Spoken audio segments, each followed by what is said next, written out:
നമസ്കാരം, ആനന്ദ് ഇന്റർനാഷണൽ ന്യൂസിലേക്ക് സ്വാഗതം. യുകെയിൽ NHS ജീവനക്കാർക്ക് 3.6% ശമ്പള വർധനവ്. ഡോക്ടർമാർക്കും അധ്യാപകർക്കും ശമ്പള വർധനവ് 4% വരെ. പുതിയ കരാർ അനുസരിച്ച് സ്കോട്ട്ലൻഡിലെ ഒരു നഴ്സ് പ്രതിവർഷം 41,424 പൗണ്ട് ശമ്പളം വാങ്ങുമ്പോൾ ഇംഗ്ലണ്ടിലെ നഴ്സിന് ലഭിക്കുന്നത് കേവലം 37,796 പൗണ്ട് മാത്രം. ഒരേ ജോലി ചെയ്യുന്നവർക്ക് വേതനത്തിൽ പ്രതിവർഷം 4,000 പൗണ്ടിന്റെ ഞെട്ടിക്കുന്ന വ്യത്യാസം. കീർ സ്റ്റാർമർ സർക്കാർ പ്രഖ്യാപിച്ചിരിക്കുന്നത് പൊതുമേഖലയിൽ ആകെയായി 6.9 ബില്യൺ പൗണ്ടിന്റെ ശമ്പള വർധനവ്. നികുതി വർധനവ് ഇനിയും ഉണ്ടായേക്കുമെന്ന ആശങ്ക ശക്തമാകുന്നു. ബ്രിട്ടനിൽ ഏറെ വിവാദങ്ങൾക്ക് കാരണമായ ഹോം സെക്രട്ടറി ഷബാന മഹ്മൂദിന്റെ ഇമിഗ്രേഷൻ സിസ്റ്റത്തിലെ പരിഷ്കരണങ്ങളെ പിന്തുണച്ച് ആന്റി ബർണാമിന്റെ നിലപാട് ഇമിഗ്രേഷൻ പരിഷ്കരണങ്ങളിലെ കാർക്കശ്യം മാറ്റി കൂടുതൽ മൃദുവാക്കണം എന്നാവശ്യപ്പെടുന്ന ലേബർ പാർട്ടിയിലെ ചില നേതാക്കൾക്ക് തിരിച്ചടിയായി. ഇമിഗ്രേഷൻ സിസ്റ്റത്തിൽ നിയമപരവും അല്ലാത്തതുമായ കുടിയേറ്റം കുറയ്ക്കണമെന്ന അഭിപ്രായത്തിൽ ഉറച്ച് ബർണാം. യുകെയിൽ വാട്സ്ആപ്പും ടിക്ടോക്കും ഉൾപ്പെടെയുള്ള സമൂഹ മാധ്യമങ്ങൾ ഉപയോഗിക്കുന്നതിൽ നിന്ന് 16 വയസ്സിൽ താഴെയുള്ള കുട്ടികളെ വിലക്കും. അപകടകരങ്ങളായ ഉള്ളടക്കങ്ങൾ കുട്ടികളിലേക്ക് എത്തിക്കുന്നത് കുറയ്ക്കാൻ ലക്ഷ്യം വെച്ചുള്ള നിയമനിർമ്മാണം നടത്തുമെന്ന് നാഷണൽ ക്രൈം ഏജൻസിയുടെയും നാഷണൽ പോലീസ് ചീഫ്സ് കൗൺസിലിന്റെയും മേധാവികൾ. മാർഗനിർദ്ദേശങ്ങൾ തയ്യാറാക്കിയ വിവിധ പോലീസ് സേനകൾ. തീരുമാനം സമൂഹ മാധ്യമങ്ങൾ പൂർണ്ണമായും വിലക്കാൻ. അമേരിക്ക ഇറാൻ യുദ്ധത്തിന്റെ പശ്ചാത്തലത്തിൽ മധ്യസ്ഥനായ പാകിസ്ഥാന്റെ സൈനിക മേധാവി അസീം മുനീർ ഇറാനിലെത്തി ചർച്ചകൾ തുടരുന്നതോടെ വെടിനിർത്തൽ പ്രതീക്ഷയുണ്ടെന്ന് US state secretary Marco Rubio. കരാറിൽ തൃപ്തിയില്ല എങ്കിൽ US പ്രസിഡന്റ് ഡൊണാൾഡ് ട്രംപ് വേറെ വഴി തേടുമെന്നും റൂബിയോ. ഹോർമുസ് കടലിടുക്കിൽ ഇറാൻ ടോൾ പിരിവ് തുടർന്നാൽ കരാറിന്റെ കാര്യം ബുദ്ധിമുട്ടാകുമെന്നും അമേരിക്കയുടെ മുന്നറിയിപ്പ്. US-ന്റെ വാദം തള്ളിക്കളഞ്ഞ് ഇറാൻ. അമേരിക്കയുമായി യാതൊരു ഉടമ്പടിയിലും എത്തിയിട്ടില്ല എന്നും അഭിപ്രായ വ്യത്യാസങ്ങൾ കുറഞ്ഞുവെന്നും ഇറാൻ അവരുടെ സൈനിക സംവിധാനങ്ങൾ പ്രതീക്ഷിച്ചതിലും വേഗത്തിൽ പുനർനിർമ്മിക്കുന്നുവെന്ന് US രഹസ്യാന്വേഷണ ഏജൻസികൾ. ഇറാൻ ഡ്രോൺ ഉൽപാദനവും പുനരാരംഭിച്ചതായി US ഇന്റലിജൻസ് വൃത്തങ്ങൾ. നശിപ്പിക്കപ്പെട്ട മിസൈൽ സൈറ്റുകൾ, ലോഞ്ചറുകൾ, പ്രധാന ആയുധ സംവിധാനങ്ങൾ എന്നിവ മാറ്റിസ്ഥാപിക്കുന്നതടക്കമുള്ള സൈനിക ശേഷിയുടെ പുനർനിർമ്മാണങ്ങളാണ് ഇറാൻ നടത്തുന്നതെന്ന് സൂചന. പശ്ചിമേഷ്യൻ പ്രതിസന്ധിയും ഹോർമുസ് കടലിടുക്കിലെ ഉപരോധവും ഊർജ്ജ വിതരണത്തെ ബാധിക്കുന്ന പശ്ചാത്തലത്തിൽ ബദൽ ഇന്ധന മാർഗങ്ങൾ തേടാൻ നിർദ്ദേശവുമായി പ്രധാനമന്ത്രി നരേന്ദ്രമോദി. LPGക്ക് പകരമായി ബയോഗ്യാസ് പ്രോത്സാഹിപ്പിക്കുന്നതിനുള്ള നടപടികൾ വേഗത്തിലാക്കാൻ മന്ത്രിസഭാ യോഗത്തിൽ നിർദ്ദേശം. പരിഷ്കരണ നടപടികളിൽ നിന്ന് പിന്നോട്ടില്ല എന്ന് വ്യക്തമാക്കി പ്രധാനമന്ത്രി. വികസിത് ഭാരത് 2047 എന്നത് വെറുമൊരു വാഗ്ദാനമല്ല, മറിച്ച് രാജ്യത്തോടുള്ള പ്രതിബദ്ധതയാണെന്ന യോഗത്തിൽ പ്രധാനമന്ത്രി. മന്ത്രിസഭാ പുനഃസംഘടനയെക്കുറിച്ച് സൂചന നൽകാതെ പ്രധാനമന്ത്രി നരേന്ദ്രമോദി. രാജ്യസഭയിൽ ഒഴിവുവരുന്ന 24 സീറ്റുകളിൽ ജൂൺ 18-ന് തിരഞ്ഞെടുപ്പ് നടക്കുമെന്ന് തിരഞ്ഞെടുപ്പ് കമ്മീഷൻ. രാജ്യസഭാ കാലാവധി അവസാനിക്കുന്നവരിൽ കർണാടകയിൽ നിന്നുള്ള കോൺഗ്രസ് അധ്യക്ഷൻ മല്ലികാർജ്ജുൻ ഖർഗെയും മുൻ പ്രധാനമന്ത്രി HD ദേവഗൌഡയും ഉൾപ്പെടും. തിരഞ്ഞെടുപ്പ് നടക്കുന്ന സീറ്റുകളിൽ 4 ആന്ധ്രാപ്രദേശിലും, 5 ഗുജറാത്തിലും, 2 ജാർഖണ്ഡിലും, 3 മധ്യപ്രദേശിലും. ഓരോ സീറ്റുകൾ വീതം മണിപ്പൂർ, മേഘാലയ, അരുണാചൽ പ്രദേശ്, മിസോറാം എന്നിവിടങ്ങളിലും, 4 കർണാടകയിലുമുണ്ട്. ജൂൺ 1 മുതൽ ജൂൺ 8 വരെ നാമനിർദ്ദേശ പത്രിക സമർപ്പിക്കാം. പത്രിക പിൻവലിക്കാനുള്ള അവസാന തീയതി ജൂൺ 11. വരുന്ന രാജ്യസഭാ തിരഞ്ഞെടുപ്പ് കോൺഗ്രസിലെ മുൻനിര നേതാക്കൾക്ക് നിർണായകമാകും. നിയമസഭാ സ്പീക്കറായി മുതിർന്ന കോൺഗ്രസ് അംഗവും കോട്ടയം MLA-യുമായ തിരുവഞ്ചൂർ രാധാകൃഷ്ണനെ തിരഞ്ഞെടുത്തു. 3 മുന്നണികളും മത്സരിച്ചതിനാൽ തിരഞ്ഞെടുപ്പ് നിയമസഭയിൽ നടന്ന വോട്ടെടുപ്പിൽ തിരുവഞ്ചൂർ രാധാകൃഷ്ണന് 101 വോട്ടും, LDF-ൽ നിന്നുള്ള AC മൊയ്തീന് 35 വോട്ടും, NDA-ൽ നിന്നുള്ള ചാത്തന്നൂർ MLA BB ഗോപകുമാറിന് 3 വോട്ടും ലഭിച്ചു. നടപടികൾ നിയന്ത്രിച്ച pro tem speaker G Sudhakaran vote ചെയ്തില്ല. 38 വർഷത്തെ പാരമ്പര്യമുള്ള നിയമസഭയിൽ 25ാമത്തെ സ്പീക്കറായി തിരഞ്ഞെടുക്കപ്പെട്ടതിൽ അഭിമാനമുണ്ടെന്നും ഏറ്റവും നിർണായകമായ ചുമതലയാണ് പാർട്ടി ഏൽപ്പിച്ചിരിക്കുന്നതെന്നും അതിൽ 100% സംതൃപ്തിയുണ്ടെന്നും തിരുവഞ്ചൂർ രാധാകൃഷ്ണൻ. ബിനീഷ് കോടിയേരിയെ പാർട്ടിക്ക് പുറത്തു നിർത്താൻ CPIM തീരുമാനം. 4 വർഷമായിട്ടും ബിനീഷ് കോടിയേരിയുടെ പാർട്ടി അംഗത്വം പുനഃസ്ഥാപിച്ചില്ല. അംഗത്വം പുനഃസ്ഥാപിക്കാൻ 4 തവണ തിരുവനന്തപുരം ജില്ലാ കമ്മിറ്റി ആവശ്യപ്പെട്ടിട്ടും നടപടിയില്ല. ആവശ്യം പരിഗണിക്കാതിരുന്നത് സംസ്ഥാന സെക്രട്ടറി. 2020-ൽ ബിനീഷ് കോടിയേരിയുടെ അംഗത്വം റദ്ദാക്കിയത് ലഹരി കേസിൽ പ്രതിയായപ്പോൾ. അംഗത്വം പുനഃസ്ഥാപിക്കാൻ ആവശ്യപ്പെട്ടത് കേസിൽ കുറ്റവിമുക്തനാക്കിയതിനു ശേഷം. ബിനീഷ് കോടിയേരിയുടെ അംഗത്വം പുനഃസ്ഥാപിക്കാത്തത് പ്രാദേശിക വിഷയത്തെ മുൻനിർത്തിയാണെന്ന് സംസ്ഥാന സെക്രട്ടറി MV ഗോവിന്ദ്. വാർത്തകൾ വിശദമായി. NHS ജീവനക്കാർക്ക് 3.6% ശമ്പള വർധനവ് എന്ന് റിപ്പോർട്ട്. അതേസമയം ഡോക്ടർമാർക്കും അധ്യാപകർക്കും 4% വരെ വർധനവ് ലഭിക്കും. ഒന്നിലധികം വർഷങ്ങളിലേക്കുള്ള ഒരു വേതന കരാർ സ്കോട്ട്ലൻഡിലെ NHS ജീവനക്കാർ ഒപ്പുവെച്ചു എന്ന വാർത്ത പുറത്തുവന്ന് ഏതാനും ദിവസങ്ങൾ കഴിഞ്ഞാണ് ഈ റിപ്പോർട്ട് പുറത്തുവരുന്നത്. NHS ജീവനക്കാർക്ക് 3.6% ശമ്പള വർധനവ്. പുതിയ കരാർ അനുസരിച്ച് സ്കോട്ട്ലൻഡിലെ ഒരു നഴ്സ് പ്രതിവർഷം 41,424 പൗണ്ട് ശമ്പളം വാങ്ങുമ്പോൾ ഇംഗ്ലണ്ടിലെ നഴ്സിന് ലഭിക്കുന്നത് 37,796 പൗണ്ട് മാത്രം. അതായത് ഒരേ ജോലി ചെയ്യുന്നവർക്ക് വേതനത്തിൽ പ്രതിവർഷം 4,000 പൗണ്ടിന്റെ വ്യത്യാസം. ഇതിൽ 2.8% വർദ്ധിച്ച ശമ്പളത്തിന് മാത്രമേ സർക്കാർ ധനസഹായം ലഭിക്കുകയുള്ളൂ എന്നാണ് ദി ടെലഗ്രാഫ് റിപ്പോർട്ട് ചെയ്യുന്നത്.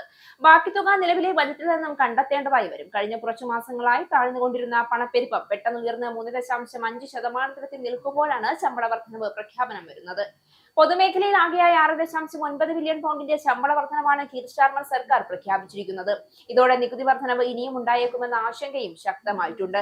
വർദ്ധിപ്പിച്ച നിരക്കനുസരിച്ച് ഇംഗ്ലണ്ടിൽ ബാൻഡ് 2 ഉൾപ്പെടുന്ന health care assistant, domestic support worker, house keeping assistant, driver, nursery assistant, security officer, typist തുടങ്ങിയവർക്ക് പ്രതിവർഷം 24,464 പൗണ്ട് ലഭിക്കുമ്പോൾ വെയിൽസിൽ ഇത് 24,833 പൗണ്ടും സ്കോട്ട്ലാൻഡ് 25,694 പൗണ്ടും ആയിരിക്കും.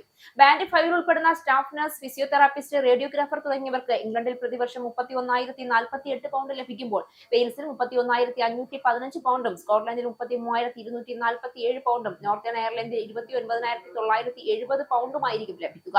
ബാൻഡ് 6 ഉൾപ്പെടുന്ന deputy ward sister, school nurse, പരിചയസമ്പന്നരായ പാരാമെഡിക്കൽ തുടങ്ങിയവർക്ക് ഇത് യഥാക്രമം 38,638, 39,262, 41,608, 37,338 പൗണ്ട് എന്നിങ്ങനെയായിരിക്കും. വാർഡ് സിസ്റ്റർമാർ, ഡെപ്യൂട്ടി മേട്രൺ തുടങ്ങിയവർക്ക് ഉൾപ്പെടുന്ന ബാൻഡ് 7 ജീവനക്കാർക്ക് ഇംഗ്ലണ്ടിൽ പ്രതിവർഷം 47,809 പൗണ്ട് ലഭിക്കുമ്പോൾ വെയിൽസ്, സ്കോട്ട്ലൻഡ്, നോർത്തേൺ അയർലൻഡ് എന്നിവിടങ്ങളിൽ ഇത് യഥാക്രമം 47,809, 48,526, 50,861 പൗണ്ട് എന്നിങ്ങനെ ആയിരിക്കും. തീർത്തും നിരാശാജനകമായ തീരുമാനമെന്നായിരുന്നു റോയൽ കോളേജ് ഓഫ് നഴ്സിംഗിന്റെ പ്രതികരണം. പണപ്പെരുപ്പത്തിൽ ഈ വർധനവ് മുങ്ങിപ്പോകുമെന്നതിനാൽ ഫലത്തിൽ ശമ്പള വർധനവില്ലാത്ത സ്ഥിതിയാണ് എന്നായിരുന്നു RCN general secretary professor Nicola Ranger പ്രതികരിച്ചത്. നഴ്സിംഗ് മേഖലയ്ക്ക് ഒരു പരിഗണനയും നൽകാത്ത തീരുമാനമെന്നും അവർ പറഞ്ഞു. ഇത്തരം കാരണങ്ങളാണ് ഈ മേഖലയിലേക്ക് വളരെ കുറച്ചുപേർ മാത്രം കടന്നു വരാനും കൂടുതൽ പേർ മേഖല വിട്ടുപോകാനും കാരണമെന്നും അവർ കൂട്ടിച്ചേർത്തു. ഏറെ വിവാദങ്ങൾക്ക് കാരണമായ ഹോം സെക്രട്ടറി ഷബാന മഹ്മൂദിന്റെ ഇമിഗ്രേഷൻ സിസ്റ്റത്തിലെ പരിഷ്കരണങ്ങളെ ആന്റി ബെർണഹാം പിന്തുണയ്ക്കുന്നുണ്ടെന്ന് അദ്ദേഹത്തിന്റെ അനുയായികൾ വ്യക്തമാക്കി. ഇമിഗ്രേഷൻ പരിഷ്കരണങ്ങളിലെ കാർക്കശ്യം മാറ്റി കൂടുതൽ മൃദുവാക്കണമെന്നാവശ്യപ്പെടുന്ന ലേബർ പാർട്ടിയിലെ ചില നേതാക്കൾക്ക് ഇത് ഒരു തിരിച്ചടിയായി മാറിയിരിക്കുകയാണ്. ഇമിഗ്രേഷൻ സിസ്റ്റത്തിൽ ഹോം സെക്രട്ടറി മുന്നോട്ട് വെച്ച നിർദ്ദേശങ്ങളിൽ മാറ്റങ്ങൾ ആവശ്യമാണെന്ന അഭിപ്രായക്കാരനാണ് ബേൺഹാം. എങ്കിലും നിയമപരവും അല്ലാത്തതുമായ കുടിയേറ്റം കുറയ്ക്കണമെന്ന അഭിപ്രായമാണ് ഹോം സെക്രട്ടറിയെ പോലെ ബേൺഹാമിനും ഉള്ളത്. ഹോം സെക്രട്ടറി ഷബാന മഹ്മൂദിന്റെ ഇമിഗ്രേഷൻ സിസ്റ്റത്തിലെ പരിഷ്കരണങ്ങളെ ആന്റി ബേൺഹാം പിന്തുണയ്ക്കുന്നുണ്ടെന്ന് വ്യക്തമാക്കി അദ്ദേഹത്തിന്റെ അനുയായികൾ രംഗത്തെത്തി. ഇമിഗ്രേഷൻ പരിഷ്കരണങ്ങളിലെ കാർക്കശ്യം മാറ്റി കൂടുതൽ മൃദുവാക്കണമെന്ന് ആവശ്യപ്പെടുന്ന ലേബർ പാർട്ടിയിലെ ചില നേതാക്കൾക്ക് ഇത് തിരിച്ചടിയായി മാറി. കുടിയേറ്റം നിയന്ത്രിക്കാനുള്ള നടപടികളെ പല ലേബർ എംപിമാരും എതിർത്തിട്ടുള്ളതാണ്. ട്രംപിനെ അനുകരിക്കാനുള്ള വികലശ്രമം എന്നവരെ അവർ മഹ്മൂദിന്റെ നിർദ്ദേശങ്ങളെ പരിഹസിച്ചിരുന്നു. അതേസമയം മേക്കർഫീൽഡ് ഉപതെരഞ്ഞെടുപ്പിൽ വിജയിച്ച് പാർലമെന്റിൽ എത്തുക എന്നത് ആന്റി ബെർൺഹാമിനെ സംബന്ധിച്ച് വലിയൊരു വെല്ലുവിളിയാണെന്ന് രാഷ്ട്രീയ നിരീക്ഷകർ വിലയിരുത്തുന്നു. റിഫോം യുകെയുടെ സ്ഥാനാർത്ഥി നല്ല രീതിയിൽ തന്നെ വോട്ടുകൾ പിടിക്കുമെന്നാണ് അവർ പറയുന്നത്. കുടിയേറ്റം പ്രോത്സാഹിപ്പിക്കുന്ന വ്യക്തിയാണ് ബെർൺഹാം എന്ന രീതിയിൽ പ്രചരണം നടത്തുമ്പോഴും സ്ഥിര അഭയാർത്ഥി പദവി നിർത്തലാക്കുന്ന ഉൾപ്പെടെയുള്ള കുടിയേറ്റ നിയന്ത്രണങ്ങൾ ബെർൺഹാം തള്ളിക്കളയില്ല എന്നാണ് അദ്ദേഹവുമായി അടുത്ത വൃത്തങ്ങൾ നൽകുന്ന സൂചന. ബ്രിട്ടീഷ് സമ്പദ്ഘടനയ്ക്ക് കുടിയേറ്റക്കാർ നൽകുന്ന സംഭാവനകൾ എടുത്തു പറഞ്ഞ് പ്രചരണം നടത്തുമെന്നാണ് ലേബർ പാർട്ടി പറയുന്നതെങ്കിലും അത് ജനങ്ങൾ വിശ്വാസത്തിലെടുക്കണമെങ്കിൽ കുടിയേറ്റം ഫലപ്രദമായി നിയന്ത്രിക്കുമെന്ന വിശ്വാസം ആദ്യം വോട്ടർമാരിൽ ഉണ്ടാക്കണമെന്നാണ് പല ലേബർ നേതാക്കളും പറയുന്നത്. എന്നാൽ ഇത് സംബന്ധിച്ച് പ്രതികരണം നടത്താൻ ബേൺഹാമിന്റെ വക്താക്കൾ മഹ്മൂദും വിസമ്മതിക്കുകയായിരുന്നു. മേക്കർഫീൽഡിൽ വിജയിച്ച് പാർലമെന്റിൽ എത്താനായാൽ സർ കീർ സ്റ്റാർമർക്ക് വെല്ലുവിളി ഉയർത്തി ബേൺഹാം പാർട്ടി നേതൃസ്ഥാനത്തേക്ക് മത്സരിക്കുമെന്നാണ് കരുതപ്പെടുന്നത്. എന്നാൽ റിഫോം യുകെയെ പരാജയപ്പെടുത്തി വിജയം കൈവരിക്കുക എന്നത് ഏറെ ക്ലേശകരമായ കാര്യമാണ് എന്നാണ് മണ്ഡലത്തിൽ പ്രചരണം നടത്തിയ പല ലേബർ എംപിമാരും പറയുന്നത്. ഇപ്പോൾ ഏറ്റവും കൂടുതൽ റിഫോം വോട്ടർമാരുള്ള എന്നാൽ ലേബറിന്റെ സിറ്റിംഗ് സീറ്റായ ഒരു നിയോജക മണ്ഡലത്തിൽ നിന്നാണ് ബേൺഹാം മത്സരിക്കുന്നത് എന്നവർ ഓർമ്മിപ്പിക്കുന്നു. ഉപതെരഞ്ഞെടുപ്പിൽ റിഫോം പാർട്ടിക്ക് പിന്തുണ നൽകി തിരഞ്ഞെടുപ്പിൽ നിന്നും വിട്ടുനിൽക്കണമെന്ന് പല പ്രമുഖ നേതാക്കൾ ആവശ്യപ്പെട്ടിരുന്നെങ്കിലും മത്സരിക്കാൻ തന്നെയാണ് കൺസർവേറ്റീവ് പാർട്ടിയുടെ തീരുമാനം. മൈക്കൽ വിസ്റ്റാൻസ്ലി ആയിരിക്കും അവരുടെ സ്ഥാനാർത്ഥി. യുകെയിൽ വാട്സാപ്പും ടിക്ടോക്കും ഉൾപ്പെടെയുള്ള സമൂഹ മാധ്യമങ്ങൾ ഉപയോഗിക്കുന്നതിൽ നിന്നും 16 വയസ്സിൽ താഴെയുള്ള കുട്ടികളെ വിലക്കുന്ന കാര്യം പരിഗണനയിലുണ്ടെന്ന് പോലീസ് മേധാവികൾ അറിയിച്ചു. ഓൺലൈൻ ലോകം തികഞ്ഞ അരാജകത്വം കൊടികുത്തി വാഴുന്ന ഇടമായി മാറിയിരിക്കുന്ന സാഹചര്യത്തിൽ അപകടകരങ്ങളായ ഉള്ളടക്കങ്ങൾ കുട്ടികളിലേക്ക് എത്തുന്നത് കുറയ്ക്കാൻ ലക്ഷ്യം വെച്ചുള്ള നിയമനിർമ്മാണം നടത്തുമെന്നാണ് നാഷണൽ ക്രൈം ഏജൻസിയുടെയും നാഷണൽ പോലീസ് ചീഫ്സ് കൗൺസിലിന്റെയും മേധാവികൾ പറയുന്നത്. യുകെയിൽ വാട്സാപ്പും ടിക്ടോക്കും ഉൾപ്പെടെയുള്ള സമൂഹ മാധ്യമങ്ങൾ ഉപയോഗിക്കുന്നതിൽ നിന്നും 16 വയസ്സിൽ താഴെയുള്ള കുട്ടികളെ വിലക്കുന്ന കാര്യം പരിഗണനയിൽ. ഇതിനായുള്ള മാർഗനിർദ്ദേശങ്ങൾ വിവിധ പോലീസ് സേനകൾ തയ്യാറാക്കി കഴിഞ്ഞെന്നും ഇത് സംബന്ധിച്ച കൺസൾട്ടേഷൻ ഉടൻ നടത്തുമെന്നും അവർ അറിയിച്ചു. 16 വയസ്സിൽ താഴെയുള്ളവർക്ക് സമൂഹ മാധ്യമങ്ങൾ പൂർണ്ണമായും വിലക്കാനാണ് ഉദ്ദേശിക്കുന്നത്. കുട്ടികളിലേക്ക് ഉള്ളടക്കങ്ങൾ എത്തുന്നത് നിയന്ത്രിക്കുന്നതിനുള്ള സുരക്ഷാ നടപടികൾ എടുക്കാത്ത പ്ലാറ്റ്ഫോമുകൾ കുട്ടികൾ ഉപയോഗിക്കുന്നത് പൂർണ്ണമായും തടയണമെന്നാണ് NCA ഡയറക്ടർ ഗ്രാമി ബിഗർ സർക്കാരിനോട് ആവശ്യപ്പെട്ടിരിക്കുന്നത്. ഓൺലൈൻ പ്ലാറ്റ്ഫോമുകളിലെ ചില ഫീച്ചറുകൾ ഉപയോഗിച്ച് ക്രിമിനലുകൾ കുട്ടികളെ ലക്ഷ്യം വെക്കാൻ സാധ്യതയുണ്ടെന്നും അദ്ദേഹം ചൂണ്ടിക്കാണിച്ചു. ദീർഘകാലത്തേക്ക് UK-യിൽ താമസിക്കാൻ എത്തുന്നവരും UK വിട്ടു പോകുന്നവരും തമ്മിലുള്ള വ്യത്യാസം സൂചിപ്പിക്കുന്ന നെറ്റ് ഇമിഗ്രേഷൻ കഴിഞ്ഞ വർഷം 1,71,000 കുറഞ്ഞതായി ഓഫീസ് ഫോർ നാഷണൽ സ്റ്റാറ്റിസ്റ്റിക്സിന്റെ കണക്കുകൾ വ്യക്തമാക്കുന്നു. 2023 നെറ്റ് ഇമിഗ്രേഷൻ 9,44,000 എന്ന സംഖ്യയോടെ അതിന്റെ മൂർധന്യാവസ്ഥയിൽ എത്തിയിരുന്നു. കഴിഞ്ഞ വർഷം 8,13,000 പേർ ദീർഘകാലത്തേക്ക് താമസിക്കാനായി UK-യിൽ എത്തിയെങ്കിൽ 6,42,000 പേർ ഇവിടം വിട്ടുപോയി. ഇതിൽ 2,46,000 പേർ ബ്രിട്ടീഷ് പൗരന്മാരാണ് എന്നതാണ് ഏറെ കൗതുകകരം. ബ്രിട്ടൻ വിട്ടുപോകുന്ന ബ്രിട്ടീഷുകാരുടെ എണ്ണത്തെക്കാൾ കുറവാണ് ബ്രിട്ടനിലേക്ക് തിരിച്ചെത്തുന്ന ബ്രിട്ടീഷുകാരുടെ എണ്ണമെന്ന് ONS കണക്കുകൾ പറയുന്നു. ഇതുവഴി കഴിഞ്ഞ വർഷം മാത്രം 1,36,000 ബ്രിട്ടീഷ് പൗരന്മാരെയാണ് നഷ്ടമായത്. അതിൽ 75,000 പേരോളം 16-നും 34-നും ഇടയിൽ പ്രായമുള്ളവരായിരുന്നു എന്നത് ബ്രിട്ടൻ അഭിമുഖീകരിക്കുന്ന ജനസംഖ്യാ പ്രതിസന്ധി കൂടുതൽ രൂക്ഷമാകുമെന്നതിന്റെ സൂചനയാണ് എന്ന് വിദഗ്ധർ പറയുന്നു. ലേബർ സർക്കാരിന്റെ കീഴിൽ നികുതികൾ അമിതമായി വർദ്ധിപ്പിച്ചതാണ് കൂടുതൽ ബ്രിട്ടീഷുകാരെ, പ്രത്യേകിച്ചും യുവാക്കളെ നാടുവിടാൻ പ്രേരിപ്പിക്കുന്നതെന്ന് shadow business secretary Andrew Griffith ആരോപിക്കുന്നു. നൈപുണ്യവും വികസനവും കൈമുതലാക്കിയ യുവാക്കളെ ബ്രിട്ടന് നഷ്ടപ്പെടുമ്പോൾ പകരം ലേബർ സർക്കാർ ആകർഷിക്കുന്നത് കുറഞ്ഞ വേതനത്തിനെത്തുന്ന വിദേശ തൊഴിലാളികളെയാണെന്നും അദ്ദേഹം ചൂണ്ടിക്കാട്ടി. ഉയർന്ന നികുതി നിരക്കും കുറഞ്ഞ വളർച്ചാ നിരക്കും കാരണം പൊറുതിമുട്ടി പുറത്തേക്ക് പോകുന്നത് ബ്രിട്ടന്റെ ഭാവി സുരക്ഷിതമാക്കാനുള്ള യുവ സൈന്യമാണെന്നും അദ്ദേഹം ആരോപിച്ചു. ഒരു ദിവസം ശരാശരി 747 യുവാക്കൾ വീതം ബ്രിട്ടൻ വിടുന്ന സാഹചര്യമാണ് ഇപ്പോഴുള്ളത്. വിദഗ്ധരും നിപുണരുമായ ബ്രിട്ടീഷ് യുവത നാടുവിടുമ്പോൾ ഇവിടേക്ക് എത്തുന്ന അനധികൃത അഭയാർത്ഥികളുടെ എണ്ണം വർദ്ധിച്ചു വരികയാണ്. കഴിഞ്ഞ വർഷം 88,000 പേരാണ് അനധികൃതമായി ബ്രിട്ടനിലേക്ക് അഭയം തേടിയെത്തത്. മറ്റൊരു വിധത്തിൽ പറഞ്ഞാൽ നെറ്റ് മൈഗ്രേഷന്റെ പകുതിയോളം അനധികൃത കുടിയേറ്റക്കാരാണ് എന്ന് ഇത് തെളിയിക്കുന്നു. നെറ്റ് മൈഗ്രേഷനിൽ അനധികൃത കുടിയേറ്റക്കാരുടെ എണ്ണം വർദ്ധിച്ചു വരുന്നത് ഏത് തരത്തിൽപ്പെട്ടവരാണ് ബ്രിട്ടനിലെത്താൻ താല്പര്യപ്പെടുന്നത് എന്നതിന്റെ സൂചനയാണെന്ന് ഈ രംഗത്തെ വിദഗ്ധർ പറയുന്നു. ബ്രിട്ടനിൽ ഏറ്റവും ഗുരുതരമായ ത്വക്ക് ക്യാൻസറായ മെലനോമ കേസുകൾ റെക്കോർഡ് ഉയരത്തിലെത്തിയതായി ക്യാൻസർ റിസർച്ച് UK-യുടെ പുതിയ വിശകലനം പുറത്തുവന്നു.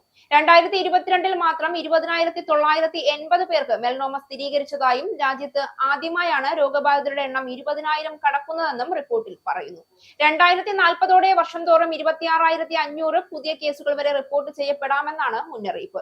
ജനസംഖ്യയുടെ വർധനയും പ്രായാധിക്യവും കേസുകൾ കൂടാൻ കാരണമായതായാണ് ആരോഗ്യ വിദഗ്ധർ വിലയിരുത്തുന്നത്. ബാങ്ക് ഹോളിഡേ വാരാന്ത്യത്തിൽ ബ്രിട്ടനിൽ 30 ഡിഗ്രി വരെ ചൂടുയരുമെന്ന കാലാവസ്ഥാ മുന്നറിയിപ്പിനിടെയാണ് ബ്രിട്ടനിൽ ഏറ്റവും ഗുരുതരമായ ത്വക്ക് ക്യാൻസറായ മെലനോമ കേസുകൾ റെക്കോർഡ് ഉയരത്തിലെത്തിയതായി ക്യാൻസർ റിസർച്ച് UK-യുടെ പുതിയ വിശകലന റിപ്പോർട്ട് പുറത്തുവന്നത്. സൂര്യപ്രകാശത്തിലെ അൾട്രാവയലറ്റ് കിരണങ്ങളോടുള്ള അമിത സമ്പർക്കമാണ് മെലനോമ കേസുകളുടെ പ്രധാന കാരണം. 5 തവണയെങ്കിലും സൂര്യാഘാതം ഏൽക്കുന്നത് രോഗസാധ്യത ഇരട്ടിയാക്കുമെന്ന് വിദഗ്ധർ പറയുന്നു. പുരുഷന്മാരിൽ ശരീരത്തിന്റെ മധ്യഭാഗത്തും സ്ത്രീകളിൽ കാലുകളിലുമാണ് മെലനോമ കൂടുതലായി കണ്ടെത്തുന്നതെന്നും പഠനത്തിൽ വ്യക്തമാക്കുന്നു. ശക്തമായ സൂര്യപ്രകാശമുള്ള സമയങ്ങളിൽ തണലിൽ കഴിയുകയും ശരീരം മൂടുന്ന വസ്ത്രങ്ങൾ ധരിക്കുകയും സൺസ്ക്രീൻ ഉപയോഗിക്കുകയും വേണമെന്ന് ആരോഗ്യ വിദഗ്ധർ നിർദ്ദേശിച്ചു. പുതിയ മറുകുകൾ, മാറുന്ന പാടുകൾ, ഭേദമാകാത്ത മുറിവുകൾ എന്നിവ കണ്ടാൽ ഉടൻ GP-യെ സമീപിക്കണമെന്നും അവർ ഓർമ്മിപ്പിച്ചു. രോഗം നേരത്തെ കണ്ടെത്തി ചികിത്സ ആരംഭിക്കുന്നത് ജീവൻ രക്ഷിക്കാൻ നിർണായകമാണെന്നും NHS അധികൃതർ വ്യക്തമാക്കി. ആലൻ ടി വി 5ാം ഫിലിം അവാർഡ് 2026 ജൂൺ 13-ന് വർണ്ണാഭമായ തുടക്കം കുറിക്കും. മലയാള സിനിമ, ടെലിവിഷൻ, ബിസിനസ് എന്നീ മേഖലകളിലെ മികവിന് യൂറോപ്യൻ മലയാളികൾ ചേർന്ന് നൽകുന്ന പുരസ്കാരമാണ് ആലൻ ടി വി അവാർഡ്. UK-യിലെ മാഞ്ചസ്റ്റർ O2 അപ്പോളോ വേദിയിലാണ് ഈ അവാർഡ് നിശ പ്രധാനമായും അരങ്ങേറുന്നത്. ഗാലപ്പ് പോൾ വഴിയാണ് അവാർഡ് ജേതാക്കളെ തിരഞ്ഞെടുക്കുന്നത്. മലയാള സിനിമ, ടെലിവിഷൻ, ബിസിനസ് എന്നീ മേഖലകളിലെ മികവിന് യൂറോപ്യൻ മലയാളികൾ ചേർന്ന് നൽകുന്ന ആലൻ ടി വി 5ാം ഫിലിം അവാർഡ് 2026 ജൂൺ 13-ന് UK-യിലെ മാഞ്ചസ്റ്റർ O2 അപ്പോളോ വേദിയിൽ നടക്കും. മലയാള സിനിമാ ലോകത്തെ അഭിനയ പ്രതിഭകൾ ചടങ്ങിന്റെ മുഖ്യ ആകർഷണമാകും. മലയാള സിനിമയുടെ അഭിനയ കുലപതി മമ്മൂട്ടി ഉൾപ്പെടെ സുരാജ് വെഞ്ഞാറമൂട്, രമേശ് പിഷാരടി, ഭാവന, ഉണ്ണി മുകുന്ദൻ, മനോജ് K. ജയൻ, അനന്യ, അനശ്വര രാജൻ, മിഥുൻ രമേശ്, നിഖില വിമൽ, ഗായകരായ MG ശ്രീകുമാർ, സിതാര കൃഷ്ണകുമാർ തുടങ്ങി വലിയ താരനിശ തന്നെ അവാർഡിൽ അണിനിരക്കും. പരിപാടിക്ക് മാറ്റുകൂട്ടാൻ സിനിമാ താരങ്ങളുടെ നൃത്ത സംഗീത വിരുന്നും സ്കിറ്റും ഉൾപ്പെടെ വിവിധ കലാപരിപാടികൾ അരങ്ങേറും. ടിക്കറ്റിനും കൂടുതൽ വിവരങ്ങൾക്കുമായി താഴെ കൊടുക്കുന്ന ലിങ്കിലും നമ്പറിലും ബന്ധപ്പെടുക. മധ്യസ്ഥരായ പാകിസ്ഥാന്റെ സൈനിക മേധാവി അസീം മുനീർ ഇറാനിലെത്തി ചർച്ചകൾ തുടരുന്നതോടെ വെടിനിർത്തൽ പ്രതീക്ഷയുണ്ടെന്ന് US state secretary Marco Rubio. കരാറിൽ തൃപ്തിയില്ല എങ്കിൽ US പ്രസിഡന്റ് ഡൊണാൾഡ് ട്രംപ് വേറെ വഴി തേടുമെന്നും റൂബിയോ പറഞ്ഞു. ഹോർമുസ് കടലിടുക്കിൽ ഇറാൻ ടോൾ പിരിവ് തുടർന്നാൽ കരാറിന്റെ കാര്യം ബുദ്ധിമുട്ടാകുമെന്നും അദ്ദേഹം വ്യക്തമാക്കി. മധ്യസ്ഥനായ പാകിസ്ഥാന്റെ സൈനിക മേധാവി അസീം മുനീർ ഇറാനിലെത്തി ചർച്ചകൾ തുടരുന്നതോടെ വെടിനിർത്തൽ പ്രതീക്ഷയുണ്ടെന്നും കരാറിൽ തൃപ്തിയില്ല എങ്കിൽ US പ്രസിഡന്റ് ഡൊണാൾഡ് ട്രംപ് വേറെ വഴി തേടുമെന്നും വ്യക്തമാക്കി US state secretary Marco Rubio. ഇറാനുമായുള്ള സമാധാന ചർച്ചകളിൽ ചില നല്ല സൂചനകളുണ്ട്. എന്നാൽ അമിതമായ ശുഭാപ്തി വിശ്വാസം ഞാൻ പ്രകടിപ്പിക്കുന്നില്ല. അടുത്ത ദിവസങ്ങളിൽ എന്ത് സംഭവിക്കുമെന്ന് നോക്കാമെന്നും മാർക്കോ റൂബിയോ പറഞ്ഞു. എന്നാൽ US വാദം ഇറാൻ തള്ളിക്കളഞ്ഞു. അമേരിക്കയുമായി യാതൊരു ഉടമ്പടിയിലും എത്തിയിട്ടില്ല. എന്നാൽ അഭിപ്രായ വ്യത്യാസങ്ങൾ കുറഞ്ഞു എന്ന് ഒരു മുതിർന്ന ഇറാനിയൻ ഉദ്യോഗസ്ഥൻ റോയിട്ടേഴ്സിനോടാണ് പറഞ്ഞത്. സമ്പുഷ്ടീകരിച്ച യുറേനിയവും ഹോർമുസ് കടലിടുക്കിലെ നിയന്ത്രണവും ഇപ്പോഴും തർക്ക വിഷയങ്ങളായി തുടരുകയാണെന്നും അദ്ദേഹം പറഞ്ഞു. പ്രതീക്ഷിച്ചതിലും വേഗത്തിൽ ഇറാൻ അവരുടെ സൈനിക സംവിധാനങ്ങൾ പുനർനിർമ്മിക്കുന്നുവെന്ന് US രഹസ്യാന്വേഷണ ഏജൻസിയുടെ കണ്ടെത്തൽ. ഡ്രോൺ ഉൽപാദനവും പുനരാരംഭിച്ചതായി US ഇന്റലിജൻസ് വൃത്തങ്ങളെ ഉദ്ധരിച്ച് CNN റിപ്പോർട്ട് ചെയ്തു. വെടിനിർത്തൽ കാലയളവിൽ US ആദ്യം പ്രതീക്ഷിച്ചതിലും വളരെ വേഗത്തിലാണ് സൈനിക പുനർനിർമ്മാണം നടക്കുന്നതെന്നാണ് രഹസ്യാന്വേഷണ ഏജൻസികൾ വ്യക്തമാക്കുന്നത്. പ്രതീക്ഷിച്ചതിലും വേഗത്തിൽ ഇറാൻ സംഘർഷത്തിൽ നശിപ്പിക്കപ്പെട്ട മിസൈൽ സൈറ്റുകൾ, ലോഞ്ചറുകൾ, പ്രധാന ആയുധ സംവിധാനങ്ങൾ എന്നിവ മാറ്റിസ്ഥാപിക്കുന്നതടക്കമുള്ള സൈനിക ശേഷിയുടെ പുനർനിർമ്മാണങ്ങളാണ് നടത്തുന്നതെന്ന് report. US president Donald Trump യുദ്ധം പുനരാരംഭിക്കാൻ തീരുമാനിച്ചാൽ പ്രാദേശിക സഖ്യകക്ഷികൾക്ക് ഇറാൻ കാര്യമായ ഭീഷണിയാകുമെന്നും ഇന്റലിജൻസ് വൃത്തങ്ങൾ മുന്നറിയിപ്പ് നൽകുന്നു. ഇറാന്റെ സൈനിക ശക്തികളെ പുനഃസ്ഥാപിക്കാനാകാത്ത വിധം ദുർബലപ്പെടുത്തിയെന്ന ട്രംപിന്റെ അവകാശവാദങ്ങളെ ചോദ്യം ചെയ്യുന്ന വിവരങ്ങളാണ് റിപ്പോർട്ടിലുള്ളത്. 6 മാസത്തിനുള്ളിൽ തങ്ങളുടെ ഡ്രോൺ ആക്രമണ ശേഷി പൂർണ്ണമായി പുനർനിർമ്മിക്കാൻ ഇറാന് കഴിയുമെന്നും ഒരു US ഉദ്യോഗസ്ഥനെ ഉദ്ധരിച്ച് CNN റിപ്പോർട്ട് ചെയ്യുന്നു. ഡ്രോണുകളാണ് ഗൾഫ് രാജ്യങ്ങൾക്ക് കൂടുതൽ ഭീഷണി ഉയർത്തുന്നതെന്നും അവർ ചൂണ്ടിക്കാണിക്കുന്നു. ഇതിനിടെ കരാറിൽ എത്തിയില്ല എങ്കിൽ ബോംബാക്രമണം പുനരാരംഭിക്കുന്നുവെന്ന് ഡൊണാൾഡ് ട്രംപ് കഴിഞ്ഞ ദിവസം ഭീഷണി മുഴക്കിയിരുന്നു. റഷ്യയിൽ നിന്നും ചൈനയിൽ നിന്നും ലഭിക്കുന്ന പിന്തുണ ഇറാന് ശേഷി വീണ്ടെടുക്കാനുള്ള പ്രധാന കാരണമാണ്. കൂടാതെ USഉം ഇസ്രയേലും വിചാരിച്ചത്ര നാശനഷ്ടങ്ങൾ വരുത്തിയിട്ടില്ല എന്നും CNN റിപ്പോർട്ടിൽ പറയുന്നു. കഴിഞ്ഞയാഴ്ച നൽകിയ ഒരു അഭിമുഖത്തിൽ ചൈന ഇറാന് മിസൈൽ നിർമ്മാണത്തിനുള്ള ഘടകങ്ങൾ നൽകുന്നുണ്ടെന്ന് ഇസ്രയേലി പ്രധാനമന്ത്രി ബെഞ്ചമിൻ നെതന്യാഹു പറഞ്ഞിരുന്നു. എന്നാൽ കൂടുതൽ വിശദീകരിക്കാൻ അദ്ദേഹം തയ്യാറായില്ല. അതേസമയം ചൈനീസ് വിദേശകാര്യ മന്ത്രാലയ വക്താവ് ഈ വാദം തള്ളുകയാണ് ഉണ്ടായത്. രഹസ്യാന്വേഷണ ഏജൻസി റിപ്പോർട്ടുകൾ സംബന്ധിച്ച് US സെൻട്രൽ കമാൻഡ് വക്താവ് പ്രതികരിക്കാൻ വിസമ്മതിച്ചു. രഹസ്യാന്വേഷണവുമായി ബന്ധപ്പെട്ട കാര്യങ്ങളെക്കുറിച്ച് കമാൻഡ് ചർച്ച ചെയ്യാറില്ല എന്നാണ് വക്താവ് പറഞ്ഞത്. മകന്റെ വിവാഹ ചടങ്ങുകളിൽ പങ്കെടുക്കാൻ തനിക്ക് സാധിച്ചേക്കില്ല എന്ന സൂചന നൽകി അമേരിക്കൻ പ്രസിഡന്റ് ഡൊണാൾഡ് ട്രംപ്. ഇറാനിലെ യുദ്ധം, സമാധാന ചർച്ചകൾ തുടങ്ങിയ ഉൾപ്പെടെയുള്ള അതീവ ഗുരുതരമായ ദേശീയ സുരക്ഷാ പ്രശ്നങ്ങൾ കൈകാര്യം ചെയ്യുന്ന തിരക്കിലായതിനാലാണ് വിവാഹത്തിൽ പങ്കെടുക്കാനാകുമോ എന്ന കാര്യത്തിൽ സംശയമെന്ന് ട്രംപ് പറയുന്നു. എന്നാൽ മകന്റെ കല്യാണത്തിൽ പങ്കെടുക്കാൻ പരമാവധി ശ്രമിക്കുമെന്നും ട്രംപ് കൂട്ടിച്ചേർത്തു. ഇറാനിലെ യുദ്ധം, സമാധാന ചർച്ചകൾ തുടങ്ങിയ ഉൾപ്പെടെയുള്ള അതീവ ഗുരുതരമായ ദേശീയ സുരക്ഷാ പ്രശ്നങ്ങൾ കൈകാര്യം ചെയ്യുന്ന തിരക്കിലായതിനാൽ മകന്റെ വിവാഹ ചടങ്ങുകളിൽ പങ്കെടുക്കാൻ തനിക്ക് സാധിച്ചേക്കില്ല എന്ന സൂചന നൽകിയ അമേരിക്കൻ പ്രസിഡന്റ് ഡൊണാൾഡ് ട്രംപ്, ഞാൻ വിവാഹത്തിന് എത്തണമെന്ന് അവന് വലിയ ആഗ്രഹമുണ്ട്. ചെറിയ സ്വകാര്യ ചടങ്ങാണ് നടക്കുക. പരിപാടിയിൽ പങ്കെടുക്കാൻ പരമാവധി ശ്രമിക്കും. എന്നാൽ ഇറാനിൽ പ്രതിസന്ധി നിലനിൽക്കുന്നതിനാൽ വിവാഹത്തിൽ പങ്കെടുക്കാൻ പറ്റിയ നല്ലൊരു സമയമല്ലിത്. അവർക്ക് മികച്ചൊരു ദാമ്പത്യ ജീവിതം ഉണ്ടാകട്ടെ. മാധ്യമപ്രവർത്തകരുടെ ചോദ്യത്തിന് ട്രംപ് മറുപടി നൽകി. യുദ്ധം പ്രതിസന്ധിയിലായ സമയത്ത് താൻ കല്യാണത്തിൽ പങ്കെടുത്താൽ മാധ്യമങ്ങൾ അതെങ്ങനെ ചിത്രീകരിക്കുമെന്നതിനെ കുറിച്ച് തനിക്ക് ബോധ്യമുണ്ട് എന്നും ട്രംപ് വ്യക്തമാക്കി. ഒരിക്കലും ജയിക്കാൻ കഴിയാത്ത ഒരു സാഹചര്യമാണിത്. ഞാൻ വിവാഹത്തിൽ പങ്കെടുത്താലും ഇല്ലെങ്കിലും അവർ എന്നെ കുറ്റപ്പെടുത്തും. വ്യാജ വാർത്തകൾ നൽകുന്ന മാധ്യമങ്ങളാണ് ഇത് ചെയ്യുക. താൻ ഏത് നിലപാടെടുത്താലും മാധ്യമങ്ങൾ വേട്ടയാടുമെന്നും ട്രംപ് പറഞ്ഞു. ഈ ആഴ്ചയാണ് 48-കാരനായ ഡൊണാൾഡ് ട്രംപ് ജൂനിയറിന്റെ വിവാഹം. ആഡംബര റിയൽ എസ്റ്റേറ്റ് ശൃംഖലയായ ദി ട്രംപ് ഓർഗനൈസേഷന്റെ എക്സിക്യൂട്ടീവ് വൈസ് പ്രസിഡന്റാണ് ട്രംപ് ജൂനിയർ. ബെറ്റിന ആൻഡേഴ്സൺ ആണ് വധു. ബഹാമാസിൽ വെച്ച് നടക്കുന്ന മെമ്മോറിയൽ ഡേ വാരാന്ത്യത്തിലാണ് ഡൊണാൾഡ് ട്രംപ് ജൂനിയറിന്റെയും മോഡലായ ബെറ്റിന ആൻഡേഴ്സന്റെയും വിവാഹം നിശ്ചയിച്ചിരിക്കുന്നത്. ഇറാനുമായുള്ള കടുത്ത അന്താരാഷ്ട്ര സംഘർഷങ്ങളുടെ പശ്ചാത്തലത്തിൽ വൈറ്റ് ഹൌസിൽ നടത്താനിരുന്ന വിവാഹ ചടങ്ങുകൾ പിന്നീട് ബഹാമാസിലെ സ്വകാര്യ ദ്വീപിലേക്ക് മാറ്റുകയായിരുന്നു. എന്നാൽ കോടിക്കണക്കിന് അമേരിക്കക്കാർ സാമ്പത്തിക പ്രതിസന്ധി നേരിടുന്ന ഈ സമയത്ത് ബഹാമാസിലെ ആഡംബര ചടങ്ങുകളിൽ പ്രസിഡന്റ് പങ്കെടുക്കുന്നത് രാഷ്ട്രീയമായി തിരിച്ചടിയാകുമെന്ന വിലയിരുത്തലും ട്രംപിന്റെ പിന്മാറ്റത്തിന് പിന്നിലുണ്ട് എന്നാണ് സൂചന. ഇനി പൗണ്ട്, യൂറോ, ഡോളർ, രൂപ ഇന്നത്തെ വിനിമയ നിരക്ക്. ഒരു പൗണ്ട് 128.73 ഇന്ത്യൻ രൂപ. ഒരു പൗണ്ട് 1.16 യൂറോ. ഒരു US ഡോളർ 95.96 ഇന്ത്യൻ രൂപ. ഒരു യൂറോ 111.37 ഇന്ത്യൻ രൂപ. ഒരു പൗണ്ട് 1.34 US ഡോളർ. ഒരു കനേഡിയൻ ഡോളർ 69.58 ഇന്ത്യൻ രൂപ. ഇനി ഒരു ഇടവേളയ്ക്ക് ശേഷം നാഷണൽ ന്യൂസ്.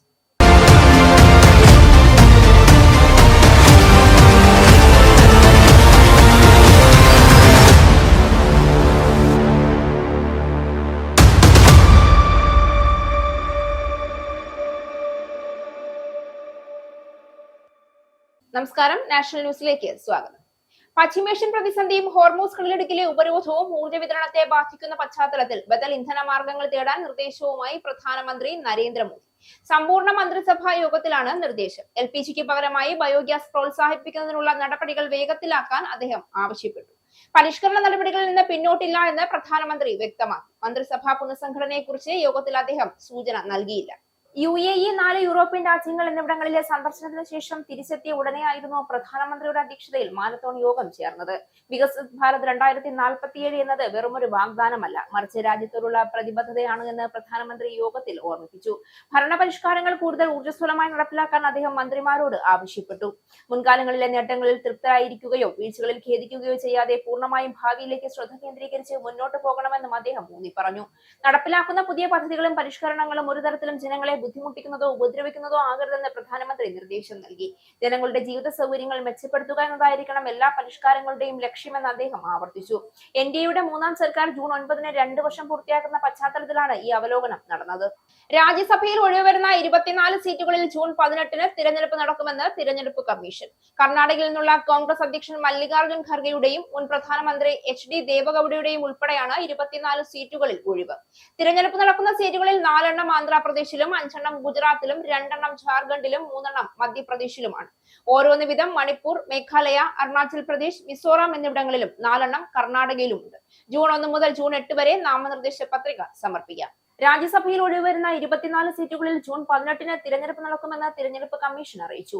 ജൂൺ 1 മുതൽ ജൂൺ 8 വരെ നാമനിർദ്ദേശ പത്രിക സമർപ്പിക്കാം. പത്രിക പിൻവലിക്കാനുള്ള അവസാന തീയതി ജൂൺ 11-നാണ്. ജൂൺ 18 രാവിലെ 9 മുതൽ വൈകിട്ട് 4 മണി വരെ വോട്ടെടുപ്പ് നടക്കും. വോട്ടെണ്ണൽ അന്ന് വൈകിട്ട് 5 മണിക്ക് നടക്കും. ജൂൺ 20-ന് തിരഞ്ഞെടുപ്പ് നടപടികൾ പൂർത്തിയാകും. ജൂണിലെ രാജ്യസഭാ തിരഞ്ഞെടുപ്പ് കോൺഗ്രസിലെ മുൻനിര നേതാക്കൾക്ക് നിർണായകമാകും. കർണാടകയിൽ കോൺഗ്രസിന് ഉറപ്പായ 2 സീറ്റുകളിൽ ഒന്നിൽ നിന്ന് ഖർഗെ തന്നെ വീണ്ടും എത്തിയേക്കുമെന്നാണ് സൂചന. സംസ്ഥാനത്ത് ചിലപ്പോൾ 3 സീറ്റ് വരെ കോൺഗ്രസിന് ലഭിക്കാൻ സാധ്യതയുണ്ട്. രാജസ്ഥാനിൽ നിന്ന് അശോക് ഗെഹ്ലോട്ട്, ഛത്തീസ്ഗഡിൽ നിന്നും ഭൂപേഷ് ബാഗേൽ എന്നിവരുടെ പേരുകൾ സജീവമായി ചർച്ചയിലുണ്ട്. മധ്യപ്രദേശിൽ ദിഗ്വിജയ് സിംഗ് ഒഴിയുന്ന സീറ്റിലേക്ക് പരിഗണിക്കപ്പെടണമെന്ന താല്പര്യം കമൽനാഥിനുണ്ട് എന്നാണ് വിവരം. മുൻ മുഖ്യമന്ത്രിമാരിൽ ഒരാളെ എത്തിക്കുക വഴി ഒരു പരോക്ഷ നേട്ടം കോൺഗ്രസ് മനസ്സിൽ കാണുന്നുണ്ട്. കോക്രോച്ച് ജനതാ പാർട്ടിയുടെ അക്കൗണ്ട് തടഞ്ഞത് രഹസ്യാന്വേഷണ റിപ്പോർട്ടിന്റെ അടിസ്ഥാനത്തിലെന്ന് കേന്ദ്ര സർക്കാർ വൃത്തങ്ങൾ. രാജ്യസുരക്ഷയ്ക്ക് ഭീഷണി എന്നാണ് രഹസ്യാന്വേഷണ ഏജൻസിയുടെ റിപ്പോർട്ടിൽ പറയുന്നത്. കോക്രോച്ച് ജനതാ പാർട്ടിയുടെ ഇൻസ്റ്റാ അക്കൗണ്ടും വിലക്കിയേക്കും. അതേസമയം സാമൂഹ്യ മാധ്യമങ്ങളിൽ ട്രെൻഡ് ആയതിനു പിന്നാലെ ജനകീയ വിഷയങ്ങൾ ഏറ്റെടുക്കാൻ ഒരുങ്ങുകയാണ് കോക്രോച്ച് ജനതാ പാർട്ടി.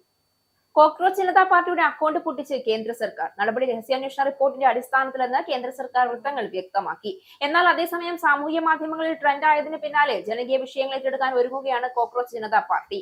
നീറ്റ് ചോദ്യപേപ്പർ ചോർച്ചാ വിഷയത്തിൽ കേന്ദ്ര വിദ്യാഭ്യാസ മന്ത്രി ധർമ്മേന്ദ്ര പ്രധാന്റെ രാജി ആവശ്യപ്പെട്ട് ഓൺലൈൻ ക്യാമ്പയിനിൽ CJP തുടക്കമിട്ടു. സർക്കാരിന്റെ ആവശ്യപ്രകാരം സാമൂഹ്യ മാധ്യമ അക്കൗണ്ടുകൾ വീണ്ടും റദ്ദാക്കിയാൽ കടുത്ത പ്രതിരോധം ഉയർത്തുമെന്നാണ് CJP സ്ഥാപകൻ അഭിജിത്ത് ദീപ്കെ വ്യക്തമാക്കുന്നത്. രാജ്യത്തെ സുപ്രീം കോടതി ചീഫ് ജസ്റ്റിസിന്റെ പരാമർശത്തിന് പിന്നാലെ ഉണ്ടായ ഡിജിറ്റൽ മുന്നേറ്റമാണ് കോക്രോച്ച് ജനതാ പാർട്ടി. ആ മുന്നേറ്റം മണിക്കൂറുകൾ കൊണ്ട് രാജ്യത്തെ പ്രമുഖ രാഷ്ട്രീയ പാർട്ടികളുടെ പേജുകളെ കടത്തിവെട്ടി മുന്നേറി. മെയ് 15-ന് ഒരു കോടതി വാദത്തിനിടയിൽ സുപ്രീം കോടതി ചീഫ് ജസ്റ്റിസ് സോഷ്യൽ മീഡിയയിൽ സജീവമായ ചില ഉദ്യോഗസ്ഥരെയും യുവാക്കളെയും പാറ്റകളെന്നും പരാതങ്ങളെന്നും വിശേഷിപ്പിച്ചു. അതിൽ പ്രകോപിതരായവരാണ് സോഷ്യൽ മീഡിയയിൽ അക്കൗണ്ട് തുറക്കുന്നത്. എക്സ് അക്കൗണ്ട് മരവിപ്പിച്ചെങ്കിലും പകരമുണ്ടാക്കിയ ഇൻസ്റ്റഗ്രാം അക്കൗണ്ട് ഫോളോ ചെയ്യാനും ആരാധകരുടെ തിരക്കാണ്. അക്ഷരാർത്ഥത്തിൽ സോഷ്യൽ മീഡിയ കത്തിച്ചിരിക്കുകയാണ് കോക്രോച്ച് ജനതാ പാർട്ടി. അഭിജിത്ത് ദീപ്കെ എന്ന യുവാവാണ് ഈ ഡിജിറ്റൽ ക്യാമ്പയിന് പിന്നിൽ. വിദേശത്ത് ജോലിക്കായി അപേക്ഷിച്ചുകൊണ്ടിരുന്ന അഭിജിത്ത് രാജ്യത്തെ യുവാക്കൾക്കെതിരെ ഉയർന്ന ഒരു പരാമർശത്തിൽ പ്രതിഷേധിച്ചാണ് ഈ സോഷ്യൽ മീഡിയ പേജ് ആരംഭിക്കുന്നത്. നിലവിലെ രാഷ്ട്രീയ സംസ്കാരത്തെയും ഭരണഘടനാ സ്ഥാപനങ്ങളുടെ വീഴ്ചകളെയും ട്രോളുകളിലൂടെയും മീമുകളിലൂടെയും വിമർശിക്കുന്ന ഒരു ആക്ഷേപഹാസ്യ പ്ലാറ്റ്ഫോമാണ് ഇതെന്നാണ് വാദം. ഇൻസ്റ്റഗ്രാമിൽ ഇപ്പോൾ 18 മില്യൺ പേരാണ് CJPയെ പിന്തുടരുന്നത്. നിയമസഭാ സ്പീക്കറായി മുതിർന്ന കോൺഗ്രസ് അംഗവും കോട്ടയം MLA-യുമായ തിരുവഞ്ചൂർ രാധാകൃഷ്ണനെ തിരഞ്ഞെടുത്തു. 3 മുന്നണികളും മത്സരിച്ചതിനാൽ നിയമസഭയിൽ നടന്ന വോട്ടെടുപ്പിലായിരുന്നു തിരഞ്ഞെടുപ്പ്. തിരുവഞ്ചൂർ രാധാകൃഷ്ണന് 101 വോട്ടും, LDF-ൽ നിന്നുള്ള AC മൊയ്തീന് 35 വോട്ടും, NDA-ൽ നിന്നുള്ള ചാത്തന്നൂർ MLA BB ഗോപകുമാറിന് 3 വോട്ടും ലഭിച്ചു. നിയമസഭാ സ്പീക്കറായി മുതിർന്ന കോൺഗ്രസ് അംഗവും കോട്ടയം MLA-യുമായ തിരുവഞ്ചൂർ രാധാകൃഷ്ണനെ നിയമസഭയിൽ നടന്ന വോട്ടെടുപ്പിൽ തിരഞ്ഞെടുത്തു. തിരുവഞ്ചൂർ രാധാകൃഷ്ണന് 101 വോട്ടും, LDF-ൽ നിന്നുള്ള AC മൊയ്തീന് 35 വോട്ടും, NDA-ൽ നിന്നുള്ള ചാത്തന്നൂർ MLA BB ഗോപകുമാറിന് 3 വോട്ടും ലഭിച്ചു. നടപടികൾ നിയന്ത്രിച്ച pro tem speaker G Sudhakaran vote ചെയ്തില്ല. പേര് വിളിക്കുന്നതിനനുസരിച്ച് അംഗങ്ങൾ സ്പീക്കറുടെ ഡയസിന് പിന്നിൽ ഒരുക്കിയ സ്ഥലത്ത് വന്ന് വോട്ട് രേഖപ്പെടുത്തി പെട്ടിയിലിടുകയായിരുന്നു. 38 വർഷത്തെ പാരമ്പര്യമുള്ള നിയമസഭയിൽ 25ാമത്തെ സ്പീക്കറായി തിരഞ്ഞെടുക്കപ്പെട്ടതിൽ അഭിമാനമുണ്ടെന്ന് തിരുവഞ്ചൂർ രാധാകൃഷ്ണൻ പ്രതികരിച്ചു. വലിയ സന്തോഷമുണ്ട്. പാർലമെന്ററി ജനാധിപത്യത്തിൽ ഏറ്റവും നിർണായകമായ ചുമതലയാണ് പാർട്ടി ഏൽപ്പിച്ചിരിക്കുന്നതെന്നും അതിൽ 100% സംതൃപ്തി ഉണ്ടെന്നും തിരുവഞ്ചൂർ പറഞ്ഞു. ഭരണ പ്രതിപക്ഷാംഗങ്ങൾ ജനതാൽപര്യം മുൻനിർത്തി നിയമസഭയെ വേണ്ടവിധം വിനിയോഗിക്കുമെന്നും തിരുവഞ്ചൂർ രാധാകൃഷ്ണൻ പറഞ്ഞു. ഡെപ്യൂട്ടി സ്പീക്കർ തിരഞ്ഞെടുപ്പ് ജൂൺ 1-നാണ്. ഭരണപക്ഷത്തു നിന്ന് ഷാനിമോൾ ഉസ്മാനാണ് സ്ഥാനാർത്ഥി.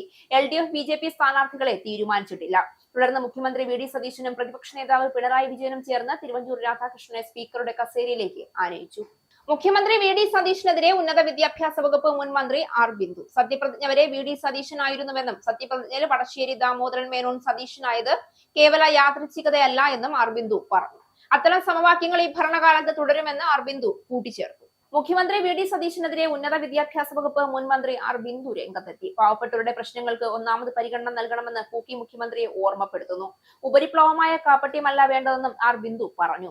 മലയിടം തുരുത്ത് കുടിയൊഴിപ്പിക്കലിനെ കുറിച്ച് മുൻ മന്ത്രി പ്രതികരിച്ചു. കുടിയിറക്ക് അനുവദിക്കില്ല. മനുഷ്യകവചം തീർത്ത് പ്രതിരോധിക്കും. സർക്കാർ മാറിയതോടെ പോലീസ് നരനായാട്ട് തുടങ്ങി. ഭരണം മാറിയതോടെ പോലീസിന്റെ കാഴ്ചപ്പാട് തന്നെ മാറിയെന്നും അരബിന്ദു പറഞ്ഞു. മുഖ്യമന്ത്രിയായി സത്യപ്രതിജ്ഞ ചെയ്യുമ്പോൾ വടശ്ശേരി ദാമോദര മേനോൻ സതീശൻ എന്നായിരുന്നു വി.ഡി. സതീശൻ പേര് വായിച്ചത്. ഇത് വലിയ വിവാദങ്ങൾക്ക് വഴിവെച്ചിരുന്നു. മേനോൻ എന്ന ജാതി പേര് പറയാനാണ് വി.ഡി. സതീശൻ മുഴുവൻ പേര് പറഞ്ഞതെന്നായിരുന്നു വിമർശനം. ബിനീഷ് കോടിയേരിയെ പാർട്ടിക്ക് പുറത്തു നിർത്താനുള്ള CPIM തീരുമാനം മാറ്റമില്ലാതെ 4 വർഷമായിട്ടും ബിനീഷ് കോടിയേരിയുടെ പാർട്ടി അംഗത്വം പുനഃസ്ഥാപിച്ചില്ല. അംഗത്വം പുനഃസ്ഥാപിക്കാൻ 4 തവണ തിരുവനന്തപുരം ജില്ലാ കമ്മിറ്റി ആവശ്യപ്പെട്ടിരുന്നു. എന്നാൽ സംസ്ഥാന സെക്രട്ടറി ആവശ്യം പരിഗണിക്കാതെ ഇരിക്കുകയായിരുന്നു. ലഹരി കേസിൽ പ്രതിയായപ്പോൾ 2020-ലാണ് ബിനീഷ് കോടിയേരിയുടെ അംഗത്വം റദ്ദാക്കിയത്. കേസിൽ കുറ്റവിമുക്തനായതിനു ശേഷമാണ് അംഗത്വം പുനഃസ്ഥാപിക്കാൻ ആവശ്യപ്പെട്ടത്. എന്നാൽ 4 വർഷമായിട്ടും ബിനീഷ് കോടിയേരിയുടെ പാർട്ടി അംഗത്വം പുനഃസ്ഥാപിച്ചില്ല. ബിനീഷ് കോടിയേരിയുടെ അംഗത്വം പുനഃസ്ഥാപിക്കാത്തത് പ്രാദേശിക വിഷയത്തെ മുൻനിർത്തിയാണെന്ന് സംസ്ഥാന സെക്രട്ടറി MV ഗോവിന്ദൻ പ്രതികരിച്ചു. സംസ്ഥാന നേതൃത്വം ഇടപെടുമോ എന്ന ചോദ്യത്തിന് അദ്ദേഹം മറുപടി നൽകിയില്ല. 2001 മുതൽ തിരുവനന്തപുരം ജില്ലാ കമ്മിറ്റിക്ക് കീഴിലെ ബ്രാഞ്ച് അംഗമാണ് ബിനീഷ്. SFIയിൽ പ്രവർത്തിച്ചിരുന്ന കാലത്താണ് അംഗത്വം ലഭിക്കുന്നത്. എന്നാൽ ലഹരി കേസുമായി ബന്ധപ്പെട്ട് ബിനീഷ് അറസ്റ്റിലായതോടെ 2022-ൽ അംഗത്വം മരവിപ്പിച്ചു. എന്നാൽ കേസിൽ കുറ്റവിമുക്തനാക്കിയിട്ടും പാർട്ടി അംഗത്വം പുതുക്കി നൽകിയിട്ടില്ല. അംഗത്വം പുതുക്കാത്തതിന് കൃത്യമായ വിശദീകരണവും ഇതുവരെ സംസ്ഥാന നേതൃത്വം നൽകിയിട്ടില്ല.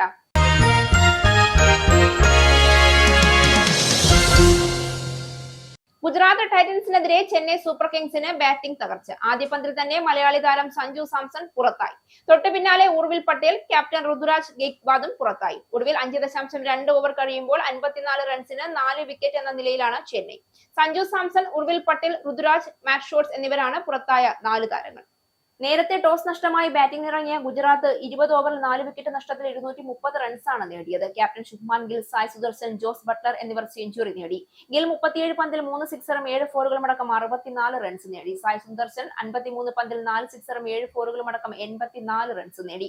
ജോസ് ബട്ട്ലർ 27 പന്തിൽ 4 സിക്സറും 5 ഫോറുകളും അടക്കം 56 റൺസ് നേടി. പ്ലേ ഓഫ് സാധ്യത നിലനിർത്താനുള്ള ജീവൻ മരണ പോരാട്ടത്തിൽ ഗുജറാത്ത് ടൈറ്റൻസിനെതിരെ ടോസ് ജയിച്ച ചെന്നൈ സൂപ്പർ കിങ്സ് ഫീൽഡിൽ തിരഞ്ഞെടുക്കപ്പെടുകയായിരുന്നു.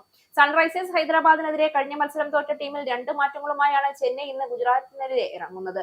പ്രശാന്ത് വീറിന് പകരം മാത്യു ഷോർട്ടറും അഖിൽ ഹൊസൈന് പകരം ഗുജ്പനീത് സിംഗും ചെന്നൈയുടെ പ്ലേയിങ് 11-ലെത്തി. കഴിഞ്ഞ മത്സരം കളിച്ച ടീമിൽ ഗുജറാത്തും ഒരു മാറ്റം വരുത്തി. സ്പിന്നർ സായ് കിഷോറിന് പകരം പേസർ പ്രസിദ്ധ് കൃഷ്ണ ഗുജറാത്തിന്റെ പ്ലേയിങ് 11-ലെത്തി. പ്രധാന വാർത്തകൾ ഒരിക്കൽ കൂടി. UK-യിൽ NHS ജീവനക്കാർക്ക് 3.6% ശമ്പള വർധനവ്. ഡോക്ടർമാർക്കും അധ്യാപകർക്കും ശമ്പള വർധനവ് 4% വരെ. പുതിയ കരാർ അനുസരിച്ച് സ്കോട്ട്ലൻഡിലെ ഒരു നഴ്സ് പ്രതിവർഷം 41,424 പൗണ്ട് ശമ്പളം വാങ്ങുമ്പോൾ ഇംഗ്ലണ്ടിലെ നഴ്സിന് ലഭിക്കുന്നത് കേവലം 37,796 പൗണ്ട് മാത്രം.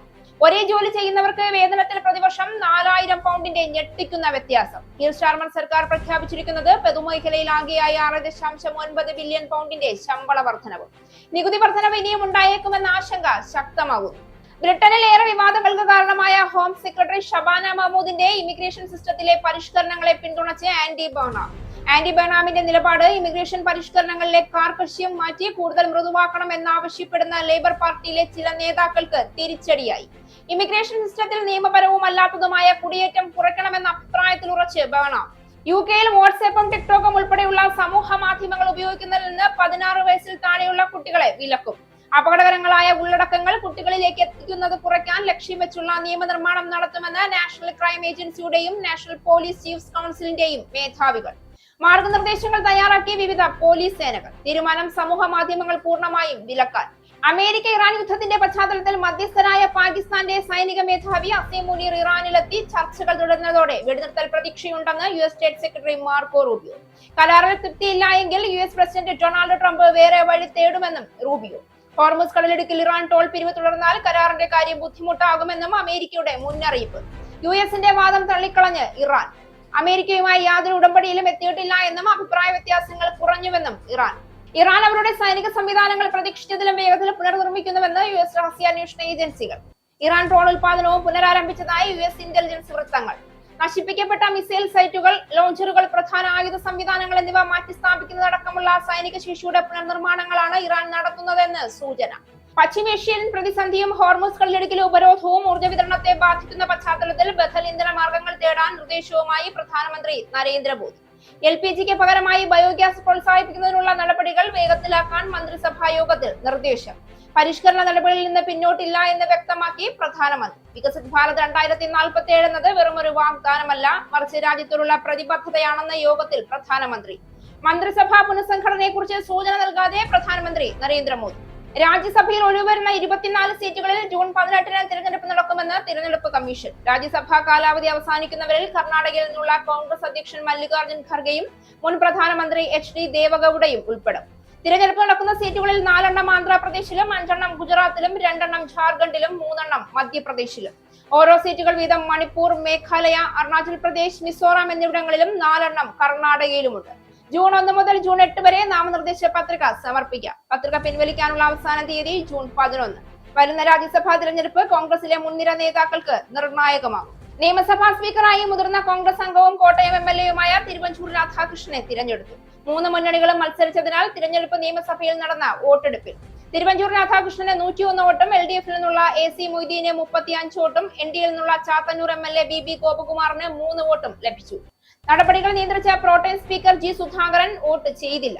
38 വർഷത്തെ പാരമ്പര്യമുള്ള നിയമസഭയിൽ 25ാമത്തെ സ്പീക്കറായി തിരഞ്ഞെടുക്കപ്പെട്ടതിൽ അഭിമാനമുണ്ടെന്നും ഏറ്റവും നിർണായകമായ ചുമതലയാണ് പാർട്ടി ഏൽപ്പിച്ചിരിക്കുന്നതെന്നും അതിൽ 100% സംതൃപ്തിയുണ്ടെന്നും തിരുവഞ്ചൂർ രാധാകൃഷ്ണൻ.